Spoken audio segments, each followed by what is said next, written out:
It's going to take time to calculate the costs of the damage left behind by Hurricane Milton and then Helene before that. And while FEMA says it has enough money for immediate response and recovery needs, there's still more than a month of hurricane season left. And there are other storms that are already brewing. Right now, the National Hurricane Center is tracking 4 more storm systems in the Atlantic. Meanwhile, in Washington, more than 60 House Democrats have signed on to a letter urging Speaker Mike Johnson to, quote, immediately call Congress back into session to pass more disaster funding.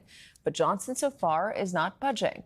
Joining us now, Florida Congressman Jared Moskowitz. He previously served as director of the Florida Division of Emergency Management. Thank you very much for joining us. First off, how is your district dealing with this right now? How are they doing? Sure, thanks for having me. My district is okay. I'm in South Florida, although I do think what Milton will go down in history being known for is the tornadoes. We had 126 tornado warnings here in Florida. That's a record. 45 tornadoes. Touchdown, that's also a record. You know, the 126 tornado warnings is only beat by the Alabama tornado outbreak of 2011. So these tornadoes hit in areas that, you know, weren't getting tropical storm force winds, weren't anywhere near where the hurricane was here on the East Coast, but we're getting some outer bands. And that is something that we have talked about here in the state about you got to pay attention to these tornadoes. And this storm proved it. We're okay, but where I'm at, but some areas in St. Lucie County and in Palm Beach County got hit pretty hard. It was a volatile storm system. Congress is on recess until November 12th. We here at NBC News asked Speaker Mike Johnson about his decision to not call Congress back to pass immediate relief funding. Here's what he told us. Mr. Speaker, was it a mistake to leave and adjourn the Congress for the campaign trail without addressing more disaster relief funding, given the circumstances that we now find ourselves in?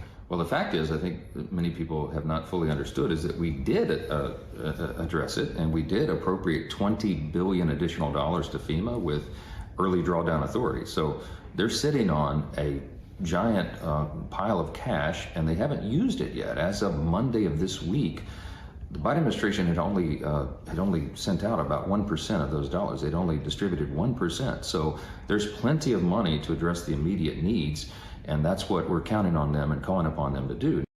Is that right? That there's a ton of money that FEMA has that it's sitting on and not using? Well, he's kind of right. Okay, so first of all, he didn't appropriate any additional dollars. He used the word additional. What he did is instead of giving FEMA the money they needed to complete the 2024 year budget because the disaster relief fund ran out of money, they originally were going to give FEMA $10 billion as part of the CR, but then the speaker stripped that out. Instead, what they said is you can start drawing money down from your 2025 budget early, which did give FEMA money. So he's right there, gave them $20 billion.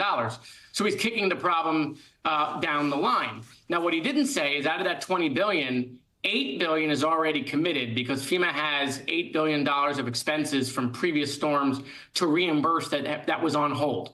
So they have $12 billion, $12 billion to finish the 2024 season and for all of the 2025 season. By the way, we're not out of hurricane season, but they're going to spend a lot of that money in the Hurricane Helene response and in the Hurricane Milton response. And again, we're not out of hurricane season.